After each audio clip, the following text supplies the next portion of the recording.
मुख्यमंत्री शिवराज सिंह चौहान अपने अनुमान समय समय पर बदलते रहे हैं।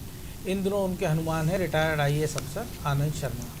जी हाँ, शर्मा ने प्रदेश में 4 उपचुनावों को देखते हुए अपने ओएसडी पद से इस्तीफा दे दिया है और अब वे शिवराज के साथ चुनावी दौरे कर रहे हैं। इसके पहले बीएम शर्मा और अरुण भट्ट ने ये भूमिका निभाई थी, लेकिन इन सब में एक समानता है कि ये सभी रिटायर्ड आईएएस हैं, यानी मुख्यमंत्री आईएएस अफसरों पर ही ज़्यादा भरोसा करते हैं। लेकिन ये भी देखा गया है कि अफसरों की आस्था बदलती रहती है। आखिर क्या वजह है कि हर चुनावी रण में शिव को पूर्व आईएएस को ही अपना अनुमान बनाना पड़ा, जबकि कांग्रेस शासनकाल में यह परिपाटी नहीं देखी गई। वह तत्कालीन मुख्यमंत्री कमलनाथ ने अपने निज सचिव रहे करीबी व्यक्ति को यह जिम्मेदारी दी थी, न कि किसी रिटायर्ड अफसर को। तो इसी खबरों को समझेंगे, इसको ब्रजेश के साथ हमारे सहयोगी। तो किस तरीके से देखा जाए इस निर्णय को, क्योंकि हमने पहले भी हमने जो 2 नाम दिए थे, हमने देखा था कि बैतूल उपचुनाव था जब अरुण भट्ट से इस्तीफा दिलाया गया था और उनकी ड्यूटी वहाँ लगा दी गई थी, क्योंकि कहा यह गया था कि वो वहाँ कलेक्टर रहे हैं, उस नब्ज को अच्छे से पहचानते और उसके नतीजे भी सकारात्मक निकले थे। अब जो हम देख रहे हैं कि शर्मा की नियुक्ति को जो हम जिक्र कर रहे हैं, उसको कैसे देखा जाए? देखिए मनोज जी, जिस तरह से आपने अरुण भट्ट की बात की है, क्योंकि वो बैतूल में कलेक्टर रहे तो उसका फ़ायदा मिला था। लेकिन इससे पहले भी हम देख रहे हैं कि शर्मा का हो या अभी आनंद शर्मा की बात हो, लगातार मुख्यमंत्री के करीबी जो अफसर रहे हैं और जो ओएसडी रहे हैं, उनको इस्तीफा दिलाकर जब चुनाव आते हैं तो उसमें वो अपने साथ रखते हैं और चुनावी रणनीति में उनके अनुभव का फ़ायदा लेते हैं। खासकर जो ज़मीनी जमावट होती है, अधिकारियों से किस तरह से हम उपयोग कर सकते हैं, उस क्षेत्र से जो वाकिफ़ होते हैं उसका उपयोग कर सकते हैं, अधिकारियों से तालमेल बनाने में सहयोग की भूमिका निभा सकते हैं, वो सामंजस्य बना सकते हैं। तो ये तमाम तरह की सुविधाएं देखिए। और दूसरी तरफ हम ये देख सकते हैं कि प्रधानमंत्री मोदी की कार्यशैली है मनोज जी, जिससे शिवराज जी प्रभावित हैं। वो शिवराज जी मोदी जी के ही तर्ज पर काम करते हैं। हम देखते हैं कि वो अधिकारियों पर ज़्यादा भरोसा करते हैं, अधिकारियों के हिसाब से काम करते हैं। जबकि हमने देखा था पिछली कमलनाथ सरकार में इस तरह की परिपाटी नहीं रही है। उन्होंने मृगलानी को, जो उनका खास व्यक्ति है आर के मृगलानी, उनको ये जिम्मेदारी दी थी, उनसे इस्तीफा दिलाया था, ना कि कक्कड़ को, जबकि वो भी उस समय वहाँ पदस्थ थे।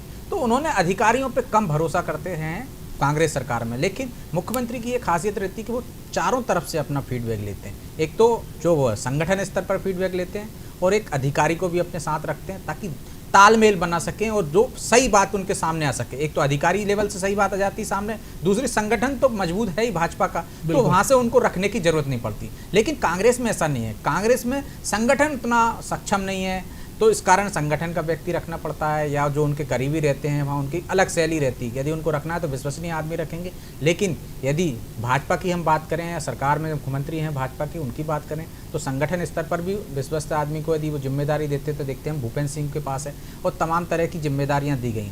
लेकिन अधिकारियों को रखने की वजह ये, उसके पीछे मोदी का फार्मूला देखा जाता है कि मोदी से का अनुसरण करते हैं, वो भी इस तरह से प्रयोग करते रहे हैं और उसकी सफलता भी मिली है, जिस तरह आपने खुद जिक्र किया है। लेकिन रिटायर्ड अधिकारी क्यों? क्योंकि हम देखते हैं कि जो सरकार जहाँ चुनाव होते हैं, चुनाव के पहले उसकी पूरी जमावट करती है, वो जिले के कलेक्टर, एसपी हो या तमाम प्रशासनिक अमला हो, जहाँ जो उनकी मदद कर सकता है या जो ज़रूरत पड़ने का, वो स्थानीय लोगों की रिकमेंड पे होती है, या जो संभावित उम्मीदवार होता है, या सरकार अपने स्तर पर करती है। उनसे भी एक पॉजिटिव फीडबैक मिलता ही होगा सरकार को कि कहाँ क्या करना चाहिए।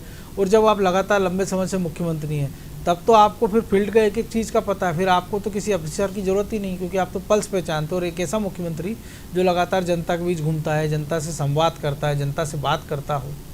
देखिए मनोज जी, वही मैंने आपसे पहले कहा था कि जनता से संवाद करता हो, जनता से भी फीडबैक आता है संगठन स्तर पर। लेकिन रिटायर्ड अधिकारी क्यों वर्तमान को इसलिए नहीं रख सकते कि चुनाव आचार संहिता रहती है और वहाँ पे अधिकारी आपने अपने हिसाब से फीड किया है, वहाँ पे पहले से तैनात कर दिए। लेकिन हम वही बात जो जिक्र किया हमने पैकेज में कि उनकी आस्थाएं बदलती रहती हैं अधिकारियों की, किसी एक के प्रति नहीं रहती हैं। और जो 15 माह में मुख्यमंत्री शिवराज सिंह चौहान बेहतर तरीके से अनुभव कर भी चुके हैं। और इससे पहले भी हम देखते हैं कि अधिकारियों के भरोसे, यदि पिछली कांग्रेस सरकार की हम बात करें दिग्विजय सिंह शासनकाल की, तो वो कहते थे कि दिग्विजय सिंह सीधे कलेक्टरों से, एसपी से बात करते थे, सीधा फीडबैक लेते थे। लेकिन अनुभव देखिए, इंटेलिजेंस डिपार्टमेंट ने कहा था कि बहुत अच्छे मार्जिन से आप जीतेंगे, लेकिन 2003 में उनका सुपड़ा साफ हो गया।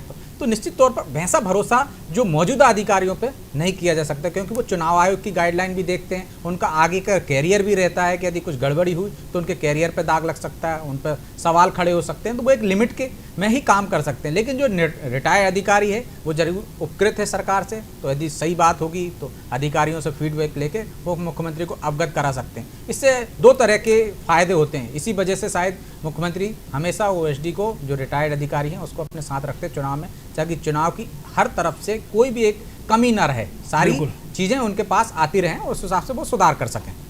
निश्चित तौर पर। चलिए अब अगली खबर की ओर रुख करेंगे।